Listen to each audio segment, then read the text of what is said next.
తాకట్టులో ఉన్న బంగారాన్ని విడిపించి ఆ రోజు ఆన్లైన్ రేటుకే మేము కొంటాం. Sharma gold company. నమస్తే సార్. నమస్కారం అండి ఉషా గారు. మకర రాశిలోకి కుజుడు ఎంటర్ అవబోతున్నాడని మనం చాలా వీడియోస్ నుంచి మాట్లాడుకుంటూనే ఉన్నాం. మరి ధనస్సు రాశి వరకు చూసుకుంటే ఏ విధంగా ఉండబోతుంది అంటారు? సో మనం ఎప్పుడు చెప్పుకుంటామండి, మనకి 27 నక్షత్రాలు, ఒక్కొక్క నక్షత్రాన్ని 4 పాదాలుగా 108 రకాలుగా డివిజన్ చేశారు. అవి ఎలా ఉంటాయంటే ఫిక్స్డ్లో మనకి అరౌండ్ 360 డిగ్రీస్ మన చుట్టూ ఉంటాయండి. వాటిని 12 భాగాలుగా చేశారండి. ఒక రాశి అని చెప్పారండి. ఇవి ఫిక్స్డ్గా ఉంటాయండి. కాకపోతే ఇన్నర్ ఆర్బిట్లో ప్లానెట్స్ 9 రకాల ప్లానెట్స్ రొటేట్ అవుతూ ఉంటాయి. ఒక్కొక్క ప్లానెట్ ఒక్కొక్క రాశి దగ్గరికి వెళ్ళినప్పుడు, ఒక్కొక్క నక్షత్రం దగ్గర వెళ్ళినప్పుడు దాని ఇంపాక్ట్ ఆ రాశికి ప్లస్ ఆ నక్షత్రానికి ఉంటుంది అనమాట. సో అవి ఎలా ఉంటాయి ఏంటి, ఫస్ట్ రాశిలో ఉన్న ఈ గ్రహం ఉన్న రాశికి ఇంపాక్ట్ ఉంటుంది, బట్ వేరే రాశులకు కూడా దాని ఇంపాక్ట్ ఉంటుందండి.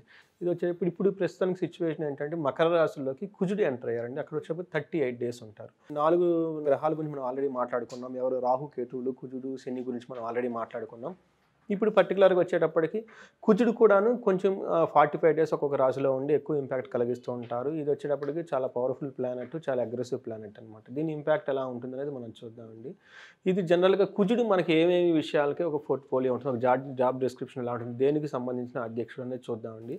మనకి ప్రాచీన గ్రంథాలు ఏమన్నా అంటే కుజుడు దేనికి సంబంధించిన గ్రహం, దేనికి సంబంధించిన విషయం మనకు అనుకూలంగా ఉంటారు అంటే వాళ్ళు సత్వానికి, భూప్రాకార, రోగ, వ్రణ, సాహస, శస్త్ర, అగ్ని సందర్శక, మానోత్పాటన, జ్ఞాన భాతృకారక కుజ అని చెప్తారండి. దానికంటే సత్వం అంటే మనకి స్టామినా, ఒక స్ట్రెంగ్త్ని ఇచ్చేవాళ్ళు కుజుడు. భూమి, ప్రాకారం అంటే మనకి బౌండరీస్ అని వస్తాయండి. తర్వాత వచ్చేప్పటికి రోగాలు, వ్రణము అంటే గాయాలకు సంబంధించి, సాహసము, శస్త్రాలు, తర్వాత అగ్ని ప్రమాదాలు, తర్వాత గౌరవానికి సంబంధించి ఉత్సాటన అని అంటారండి. జ్ఞానము, భ్రాతలు, బ్రదర్స్, వీళ్ళందరికీ సంబంధించిన కారకుడు గురువు అనమాట. సో ధనస్సు రాశికి సంబంధించి జనరల్గా వీళ్ళు చాలా ఛాలెంజింగ్గా ఉంటారండి. బిజినెస్ పీపుల్ ఎక్కువ ధనస్సు రాశిలో ఉంటారండి. ఈ రాశి వచ్చేటప్పటికి ఫిబ్రవరి 5 నుంచి మార్చి 14 38 డేస్లో వీళ్ళకి సెకండ్ హౌస్లో ఈ సంచారం జరుగుతుండే ట్రాన్సిట్ ఉంది. కాబట్టి దాని ఇంపాక్ట్ ఎలా ఉంటుంది అనేది మనం చూద్దామండి. ఫస్ట్ ధనుసు రాశికి సంబంధించిన నక్షత్రాలు ఏమేంటో చూద్దాం. మూలా నక్షత్రం 1, 2, 3, 4 పాదాలు, పూర్వాషాఢ 1, 2, 3, 4 పాదాలు, ఉత్తరాషాఢ 1వ పాదం. ఈ నక్షత్రాలు కాకుండా పేరు బలం కనుక మనం చూసుకుంటే ఏ, యో, బా, బి, భూ, దా, భా, తా, భే ఈ అక్షరాలతో కలిగి మోరార్లాస్ ఈ సౌండ్స్ ఉన్న పేర్లు కూడా ధనుసు రాశి కింద వస్తారండి. వీళ్ళకి ఫ్యామిలీస్ ఓరియంటెడ్గా ఎక్కువ ఉంటారండి. ఓకే, కన్వర్జెంట్గా ఉంటారు. ఆర్ట్స్ అవన్నీ కలిగి బిజినెస్ పీపుల్ ఎక్కువగా ఉండి బాగా మంచి ధైర్యవంతులు ఉండే రాశి అని చెప్తారండి. సో వీళ్ళకి వచ్చేటప్పటికి ధనుసు రాశి నుంచి మకర రాశి సెకండ్ హౌస్లోకి మనకి ఈ ట్రాన్సిట్ అనేది, ఈ సంచారం అనేది జరుగుతూ ఉండటంతో వీటికి ఎలాంటి ఇంపాక్ట్ ఉంటుంది. ఫస్ట్ వచ్చేటప్పటికి మన మహర్షులు పురాతన గ్రంథాల్లో ఏం రాశారంటే అసత్వం అంటే బలంగా లేకుండా ఉండటం అనేది ఒక ఫీలింగ్ వస్తుందండి. సతతం క్లేశ, ఎప్పుడు ఏదో ఒక బాధతో ఉంటుంది. సో క్లేశ అనే మాట చాలా ట్రిక్కీ వర్డ్ అండి. మీరు బాధపడాలనుకుంటే పడండి, అది మీ చేతిలో ఉంటుంది.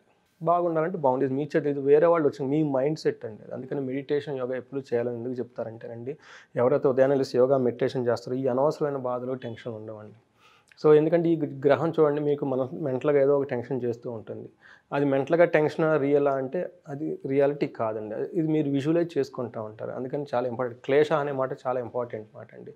ఇది అనవసరమైనగా కలిగించే బాధని క్లేశ అంటారు అనమాట. సతతం క్లేశ, సర్వకార్య వినాశనం. ఏదైనా కనుక ఒక పని కనుక ఈ టైంలో వాళ్ళు స్టార్ట్ చేస్తే చాలా అడ్డంకులు వస్తాయి అని చెప్తూ ఉంటాను.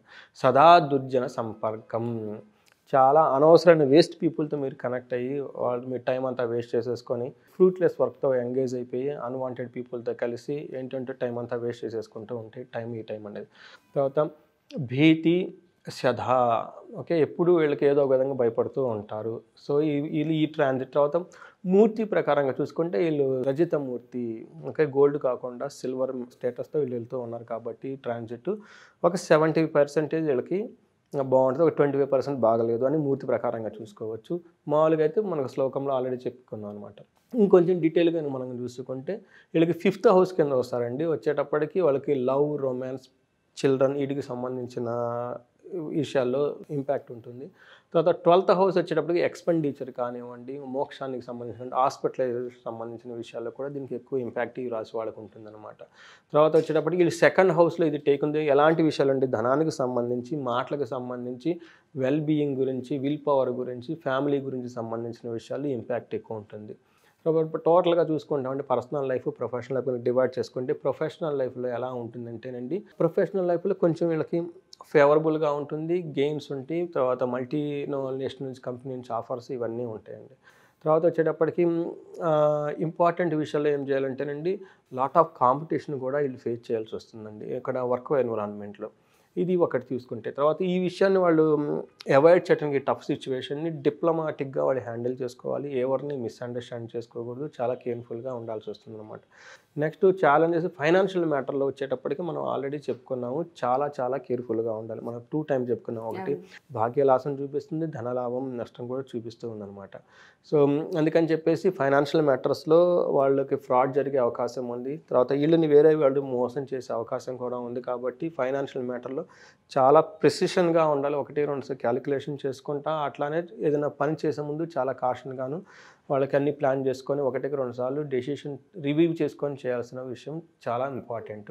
తర్వాత పర్సనల్ రిలేషన్షిప్ కనుక చూస్తే వీళ్ళు పర్సనల్ రిలేషన్షిప్తో వైఫ్తో కానీ ఇంట్లో పిల్లలు కానీ చాలా అటెన్షన్గా పే చేయాలండి. నెగ్లిజెన్స్గా ఉంటే కుదరదు, అది అనవసరమైన గొడవలకు దారితీస్తుంది. తర్వాత వచ్చేటప్పుడు ట్రావెల్ విషయంలో కనుక అంత ఫేవరబుల్ టైం కాదు ట్రావెల్ చేయడానికి.